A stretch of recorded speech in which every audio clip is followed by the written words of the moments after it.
Shalom saudara yang dikasihi Tuhan Yesus Kristus. Selamat pagi, salam sejahtera untuk kita semuanya. Selamat datang kembali di Renungan Rohani pagi hari ini.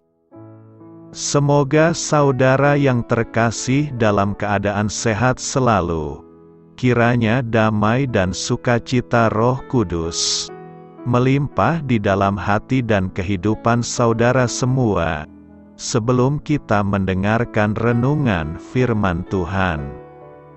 Marilah sama-sama kita berdoa.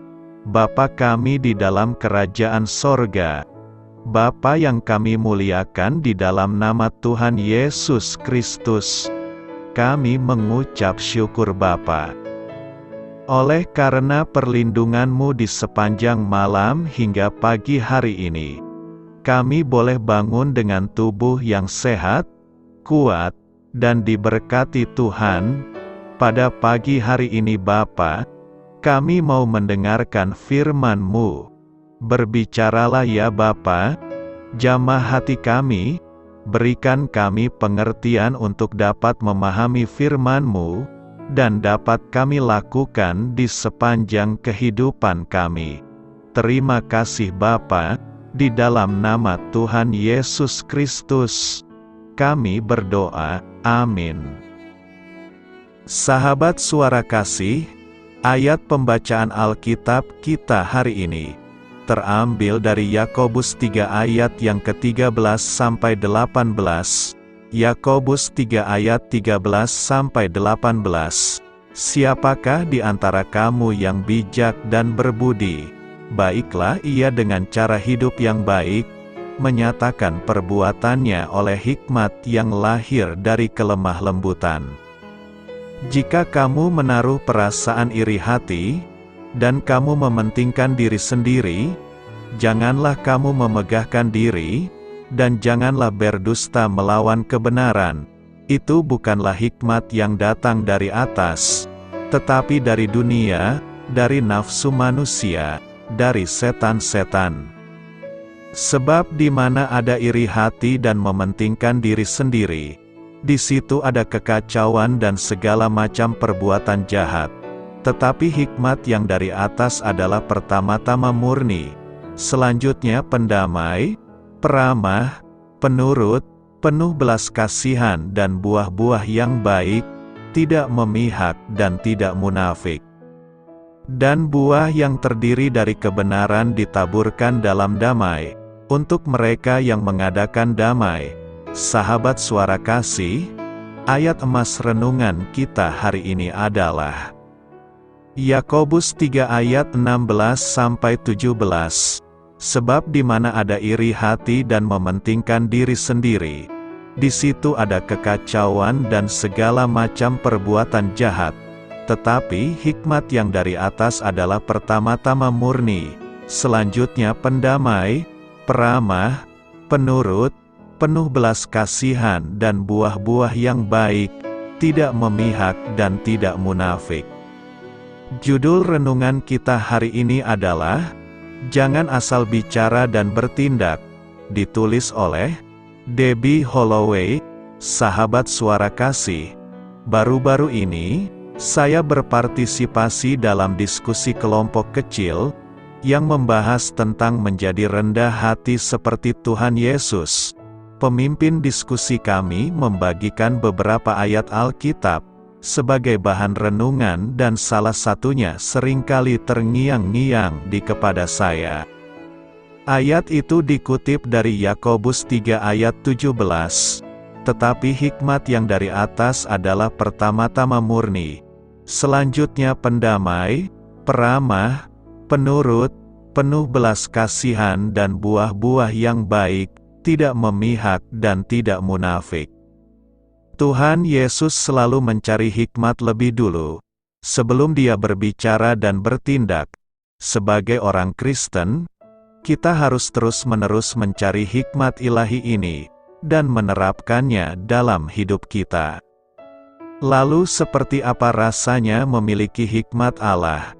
Yang pertama, murni. Motivasi kita untuk melakukan sesuatu harus mencerminkan keinginan untuk hidup seperti Kristus, dan berada dalam hubungan yang benar dengan Allah. Jika hikmat duniawi kita menyuruh untuk keluar dari jalurnya Allah, yaitu sombong, serakah, egois, maka itu tidak berasal dari Allah. Yang kedua, pendamai. Kadang kita disibukkan dengan senjata perang yang harus kita pakai. Akibatnya kita memperlakukan semua orang yang kita temui seperti musuh. Kita harus mengingat bahwa pertempuran kita bukan melawan darah dan daging. Tuhan kita adalah Raja Damai, dan kita punya kewajiban untuk bertindak sebagai warga kerajaannya. Yang ketiga, peramah. Jika kita berbicara dengan lembut atau ramah, orang lain akan lebih mungkin menerima dan memahami pekerjaan dan hikmat Tuhan. Tapi kelemah lembutan bukan hanya tentang nada suara. Ingatlah kelembutan dan kesabaran Tuhan Yesus terhadap anak-anak, orang berdosa dan rasul-rasulnya. Kelemah lembutan atau menjadi peramah adalah gaya hidup. Yang keempat, penurut. Kata lainnya adalah bersedia untuk berserah kepada orang lain. Hal ini merupakan bagian dari kebijaksanaan yang sangat penting. Tampaknya mustahil untuk menjalani gaya hidup yang murni, sembari bersikap masuk akal dan bersedia mengalah. Tetapi Alkitab berkata bahwa kita harus melakukannya. Kita diberi tingkat kecerdasan dan nalar yang luar biasa. Mari pergunakan. Kita tidak boleh percaya kepada kebohongan bahwa pikiran adalah musuh iman. Kita perlu berserah kepada Tuhan dengan setiap keputusan yang kita buat, tetapi kita juga perlu menunjukkan tindakan untuk mengalah kepada orang lain. Apakah itu soal memberi tanpa pamrih atau menolak untuk marah? Berdebat teologis, kita harus mau mengalah. Yang kelima, dipenuhi belas kasihan. Orang tua yang menyalahgunakan otoritas mereka, pemerintah yang memimpin dengan buruk, blogger yang menyesatkan, hikmat ilahi memberitahu kita untuk memandang orang-orang ini dengan belas kasihan. Bukankah Tuhan sudah menunjukkan kepada kita belas kasihan-Nya yang paling besar? Yang keenam, menghasilkan buah kebaikan. Saya yakin banyak dari kita bisa membuat daftar dari Galatia 5 ayat 22. Saat kita memakai hikmat ilahi untuk membedakan mana yang harus kita lakukan, dan kita akan mempertimbangkan buah dari pilihan kita. Apakah kita berusaha untuk membuat pilihan yang menghasilkan buah-buah roh yang dinyatakan dalam hidup kita? Yang ketujuh, tidak memihak. Mungkin aneh berpikir bahwa hikmat dari atas mau mengalah dan tak tergoyahkan. Tapi jangan menganggap mereka sebagai lawan. Mungkin menganggapnya seperti pernikahan atau persahabatan. Setiap orang dalam hubungan harus mendengarkan alasan dan bersedia menyerah pada yang lain. Tetapi hubungan itu sendiri harus teguh. Kita harus cukup berani untuk hidup tak tergoyahkan sebagai pengikut Kristus, dan melakukan pelayanan yang baik di bumi. Yang kedelapan, tidak munafik. Jika sebuah hikmat justru membuat Anda berpikiran ganda atau menipu, itu tidak mungkin merupakan hikmat ilahi. Apa yang kita yakini harus sesuai dengan apa yang kita katakan. Apa yang kita katakan harus sesuai dengan bagaimana kita berperilaku. Jika tidak, kita salah menggambar tentang siapa itu Tuhan Yesus. Sahabat Suara Kasih, lalu bagaimana memperoleh hikmat ilahi? Luangkanlah waktu untuk merenung dan meminta petunjuk dari Tuhan. Pastikan bahwa Tuhan berbicara kepada Anda.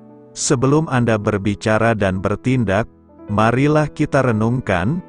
Yakinlah saat hati kita murni, rendah hati dan tidak munafik, Tuhan akan menyampaikan apa yang harus kita sampaikan atau lakukan.